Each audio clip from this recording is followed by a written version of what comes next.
Okay, so now let's talk about multi-level sorting. So we're going to sort our column E by snow with the largest amount of snow inches by the days. And then I also want to take those values, and once I sort them, so let me do that real quick. So we're going to sort by the largest amount of snow. Notice I've got 1, 2, 3, 4, 5 days where I had the same amount of snow of 0.71 inches, but notice that I've got different values of rain here. Let's look down here at 0.63. I've got several days of the same depth of snow, and many types of different amounts of rain, and so on. So I want to sort by the snow inches first, and then I want to take within that grouping of the snow values to sort by rain. So let's go ahead and make that happen. So I'm going to do that by being within my table, and I'm going to go to the Design tab up here.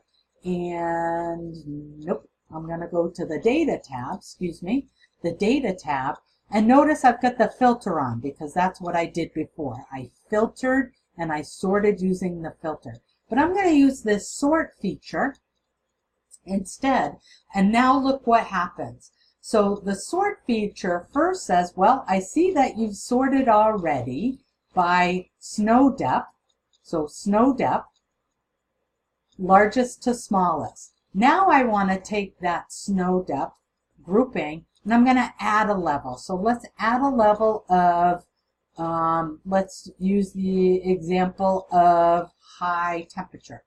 So within my snow depth of 0.71, I want to take these values and sort them in a particular grouping. So let's go by high value. And I want to show what happens when it's smallest to largest. And we'll say OK. And what do I expect to happen when I hit the OK?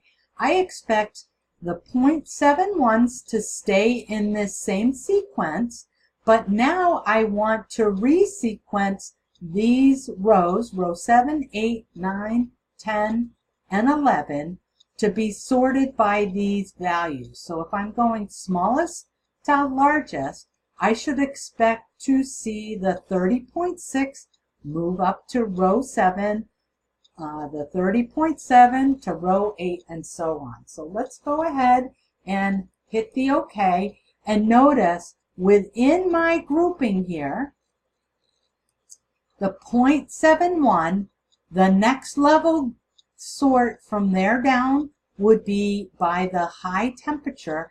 And notice those we sorted from lowest to highest. So I'm taking the high temperature and sorting those values individually. Let's go down to these rows down here where we've got a bunch of 0.63, where our snow was, our snow depth in inches were all the same. And let's look at our associated values for temperature that we sorted on.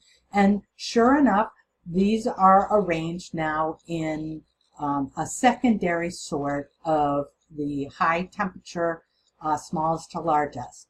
And so again, you can look at what happened when I used that multi-level sort. Look at my little icons up here. Now it's showing me that that column of this table is sorted from lowest to highest, and this column of this table is sorted from highest to lowest. So that is the multi-column sort. The other item that the textbook will talk about is a special custom list. So I'm just going to show you that very quickly, and we're going to now sort, and let's add a level. It's not going to make a lot of sense.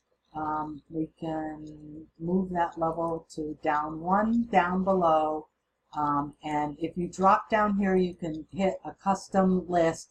You can sort values by a list. If I did the days of the week, for example, alphabetically, Monday would happen before Sunday because M comes before S. So it would sort alphabetically Monday, Sunday, Tuesday, Wednesday, and that just doesn't make a whole lot of sense because this is the sequence. I could then sort by the actual sequence that I would expect the days of the week to happen. So the textbook does go through an example where you would put on the custom list. Play around with it. If the list that you are looking for doesn't happen or is not there, we can say make a new list and you can add it. So let's say you had specific lists that happened in a sequence. You can create your own list and then sort your data by using your own sequence. Okay, so that is multi-level sorting. Again, it's something that you can do whether or not you're in a table. So how would you do this when you're not in a table? Notice that I'm on this Table Tools Design tab where I got to the Sort feature. Well, let me show you on the Home tab. You've got those over here as well, the Sort and Filter options. So if I drop this list down, here's my custom sort. It gets me to the same dialog box.